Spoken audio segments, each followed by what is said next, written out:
honor of Veterans Day and all of those who have served our country, we're presenting today Paul R. Lawrence, who has written a new book, Veterans Benefits for You.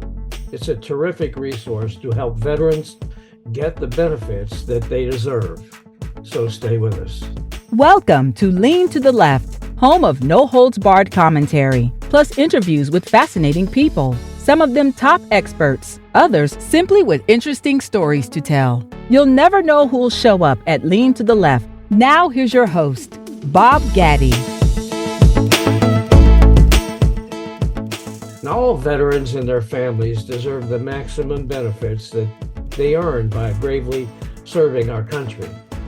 In his book, Paul R. Lawrence, former Undersecretary of Benefits in the Department of Veterans Affairs, provides an up-to-date, comprehensive, and accessible guide to all the benefits and services available to veterans of the U.S. Armed Forces and how to make the most of them.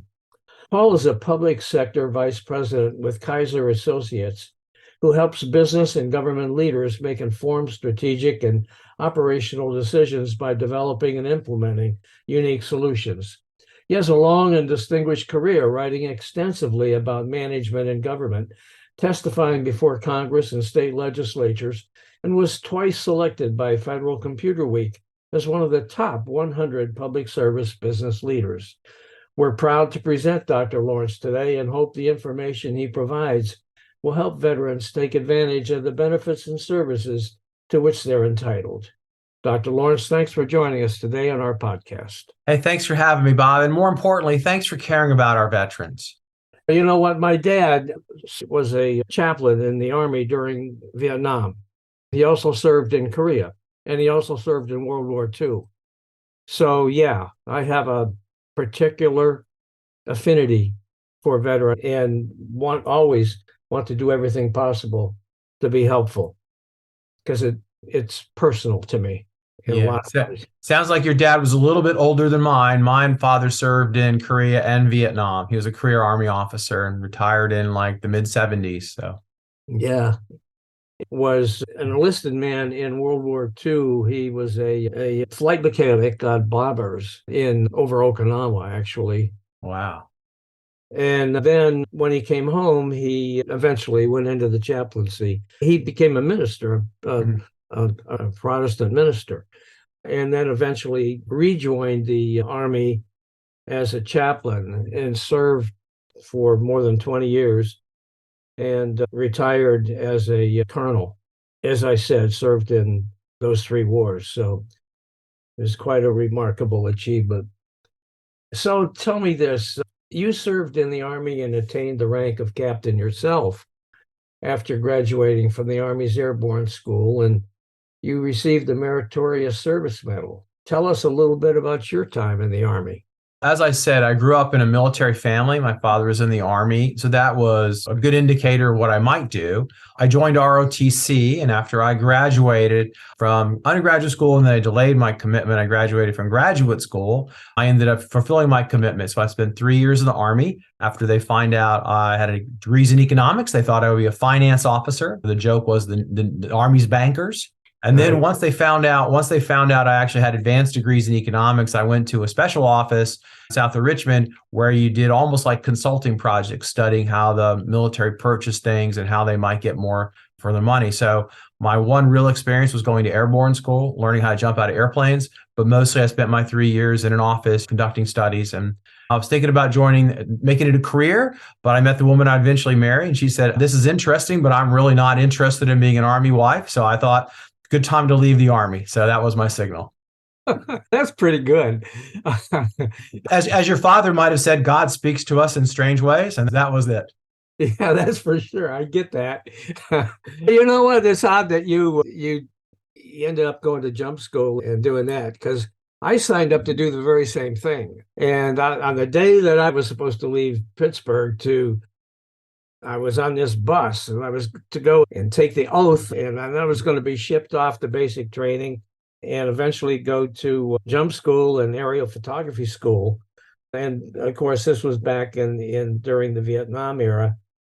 Somebody came out and took me off the bus, and they had discovered that as a kid I had asthma. And so I was kicked out. I was never allowed to join, but I was still 1A for the draft, which totally toasted me. Yeah. Yeah. But anyhow, that was my limited experience. But you're almost there. So you're almost counts. Almost, but you know Almost. what? The jump school thing, I always wanted to do that. Yeah, it's a shame because it is the best training. I know a bunch of friends who, doing parachute qualified in civilian, but it's nothing like what you go through in the military. I'm some years removed. I can still remember the stuff they taught me there. I bet you. Did you like doing jumps like that? I don't know. So I thought, ironically, it would cure me of my fear of heights, but it did not. Yeah, it's pretty heady stuff. I think you would have found it as an internal test of your own kind of discipline to be able to do stuff like that. But once you have Army training, you're just conditioned to do what the things are. Do you know what I'm saying? They open the door and the next thing you know, you're going out and you're not thinking about it at all. It's just how it happens. And so you're floating down and you're going, what the hell did I do, right? Yeah, no, actually you're doing things to make sure you're going to get down there okay. They've trained you what to do. They've trained you how you should be looking around. So you don't really get the chance to look around and do much. Okay. Tell me this, why'd you write this book to begin with? So when I was Undersecretary of Benefits at the VA, like you indicated in the intro, I used to get a lot of questions from veterans about their benefits. So I learned how the benefits were processed because those were the people I was in charge of. But I used to get lots of questions. I don't understand all my benefits. They're hard to explain to me. I didn't know how to get them. How do I access them? So when I got out, I wanted to see if there was a book about this that could explain all the benefits in easy to read kind of format. And there really wasn't. And the books that were there covered subsets of the benefits. And many of them were written by lawyers, and we love them to death, but sometimes they write things that are really hard to understand. So I set out to answer all the questions I'd heard and really to try to make it easy to read and comprehensive. Okay. I think you achieved your goal. I've gone through your book and it's nicely laid out by topic, and it should be easy for people to follow and very useful. I worked on Capitol Hill back in the 70s, and we would get a lot of questions from veterans looking for help. Right. And I wish this book would have been available then. And if you haven't made it available to members of Congress for their caseworkers to use, I would suggest you do that. Thank you. That's a good suggestion. Yeah. Yeah. After the Army, you became a management consultant. You became a partner at Ernst & Young, a VP with Accenture, executive director at the MITRE Corporation, VP with IBM Business Consulting, and a partner at PricewaterhouseCoopers. Now, either that says you can't hold a job or that you're really good at what you do. So tell me, what did you do during your business career to help your fellow veterans, your fellow employees who were veterans? Sure. On each of those organizations, and actually it's pretty funny you mentioned that, because I thought that, and this is a story about my confirmation, that when the senators heard that description you gave of the different jobs, they would think, wow, look at those great jobs. Think about all the experience and all the wisdom this person will bring to this position. But actually, one of them came up to me and said exactly that. You're the guy who can't hold the job. So I realized you got to be careful when you share your thing. In each organization I was in, I would find the veterans groups and champion their cause, organize, try to get them to do stuff. And a long time ago, it was not all that topical to have veterans groups. More recently, since 2001, I think it is. So it's just a matter of finding and organizing veterans and championing their causes. Okay. Now, we talked about the fact that you served as Undersecretary for Benefits at the VA for 3 years during the Trump administration. How did that experience prepare you for this book? Now, you mentioned that you realized that there wasn't really a book there available to do this. So I guess that's the reason why you did it. And also, as Undersecretary, I had the unique experience of learning how the benefits are actually processed. Okay. Right. Since I was in charge of getting these benefits out and doing that. And so it was really eye-opening to really appreciate, oh, this is how the system actually works. And so now when I see people writing about benefits from time to time, sometimes I get frustrated because they're not exactly accurate. So I want to correct a lot of that information too and explain. And then some of the tips from inside that if you do certain things, your claims will be easier to read, easier to approve and stuff like that. So it was really designed to take a little bit of the inside baseball I'd seen and share that as well. Okay, Paul, can you walk us through some of the key components of your book and how veterans can benefit from it? Sure. So the three broad parts, really. First part is like the first chapter is about eligibility, because a lot of folks don't know if they are in fact veterans. This was one of the things that surprised me. People say, am I a veteran? I didn't serve in combat. I didn't do anything. So there's a lot of discussion about some of the technicalities about being a veteran, especially if you served in like the National Guard and Reserve. There's some rules and details that got to be explained. The bulk of the book is each of the different benefits veterans are eligible for if they've served honorably, from disability compensation all the way through insurance and things like that. So I go through each one and explain it. And then there's appendices about where you can get no-cost help with your application for benefits. So it's really important veterans know there are people trained who work in organizations like the American Legion and Wounded Warrior Project who could help you with your benefits, and also your state, as well as there are benefits each state provides veterans. So I really put it in three parts. Okay, that's great. Now, in your book's intro, you write that more than 3 million Americans have served in the military since 9/11. How did that event affect veterans and the services that they need? A couple ways. So I think the newer generation of veterans, the post 9/11 men and women, I think they were more demanding on the VA, right? They had higher expectations about how fast and how quickly things should be done. So that played its way out in a bunch of changes, right? The GI Bill was modernized, has been modernized several times since 2001 to reflect the new education kind of approach people are doing, reflects internships, reflects STEM, reflects all these things. But also, I think veterans now, their need for assistance is different than it was back in the day. It seems to me we're spending a lot more time understanding mental health, and that's really opened the aperture. And I don't know whether it's because those needs always existed before, but we didn't understand mental health, and now we do. I think it's some of that. But also, I think that's one of the things I really saw, a lot of attention to mental health related issues. Okay. What's your advice to veterans who are having trouble obtaining the benefits that they seek?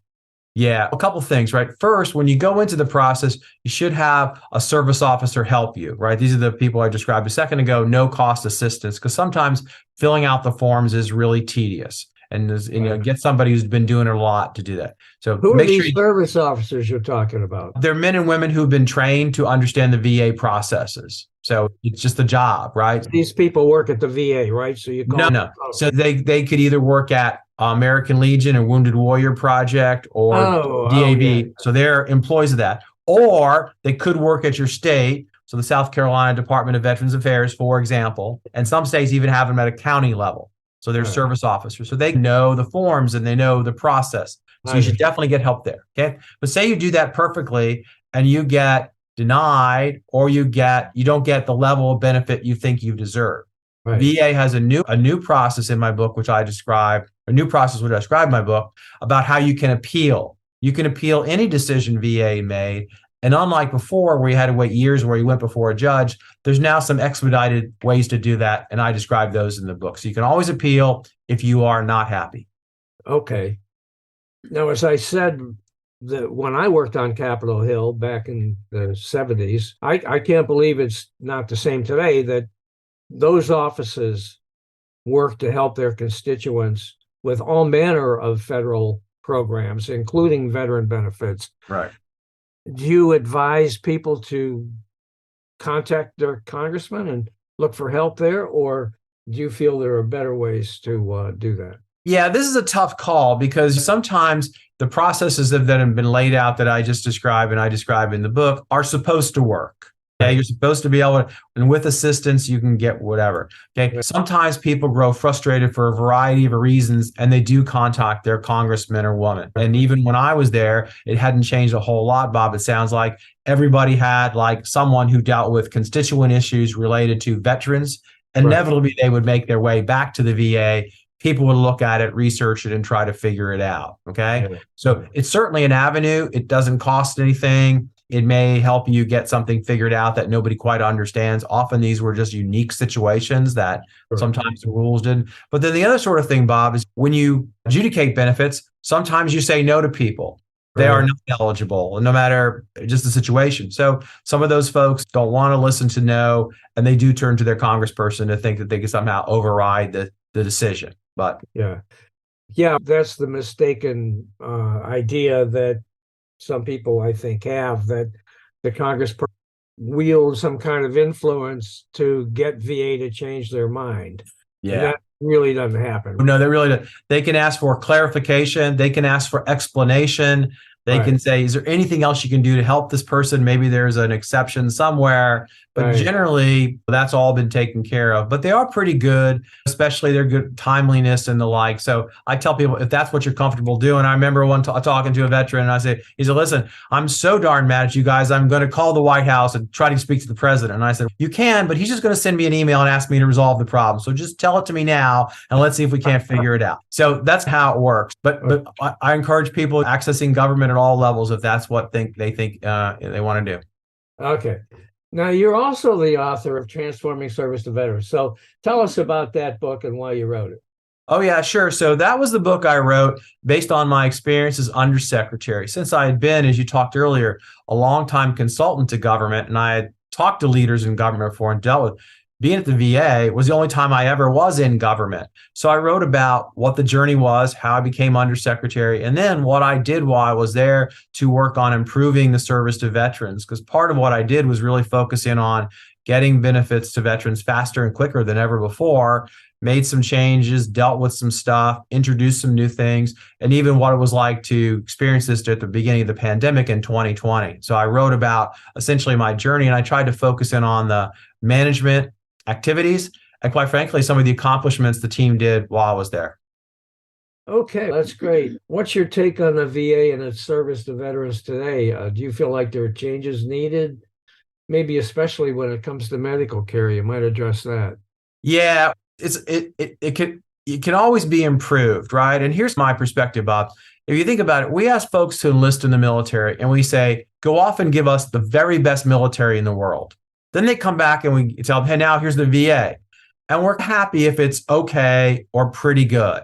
But we never have a conversation about how about we have a world-class VA where you get your benefits super fast and the care is really good and excellent. Yeah. And I think by that standard, it comes up short and there's so much more to be done. Do you feel like there are legislative changes, laws, or something Congress should do?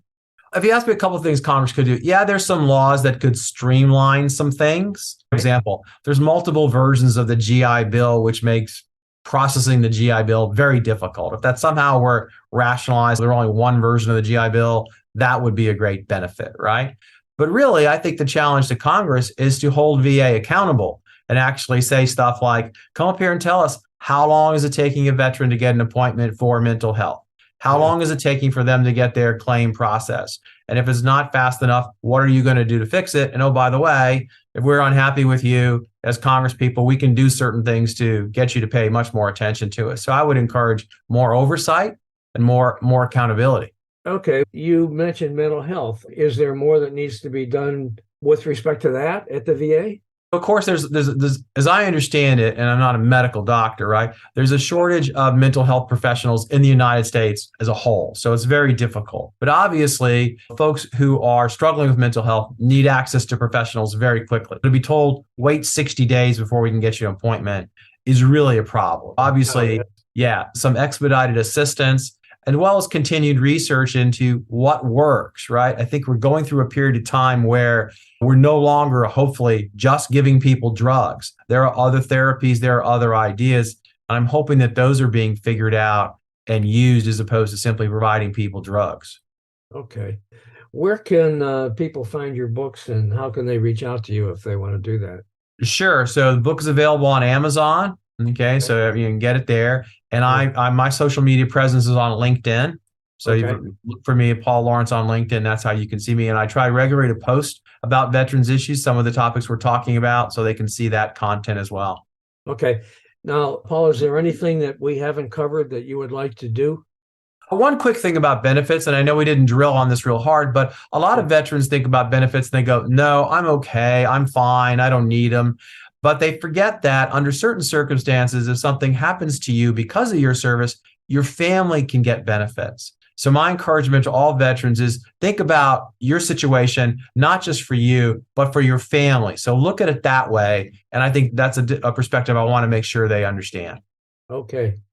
Very good. Thank you very much. If that's all you've got, that's all I've got. I'm following my host at the guest. So thank you so much, Bob. Now stay tuned for some closing comments after this quick break. Hey guys, thanks for listening.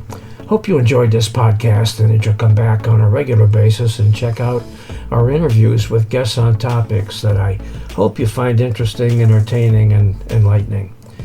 Our episodes stream weekly, every Monday. Let your friends know about this podcast and take a minute to subscribe. Just go to podcast.leantotheleft.net to subscribe, check out the upcoming interview schedule, and listen to all of our episodes. And follow us on social media. Facebook at the Lean to the Left Podcast, Twitter at Lean to the Left 1, Instagram at BobGaddy_Lean to the Left, and TikTok at Lean to the Left. And you can watch the episodes at YouTube at Lean to the Left. And don't forget to visit our blog site, leantotheleft.net, where you'll find commentary on the news by some excellent writers with progressive perspectives on a whole range of topics. You can sign up as a member there, and of course, it's all free. Now, this is Bob Gaddy signing off for Lean to the Left. Thanks for sharing your time with us.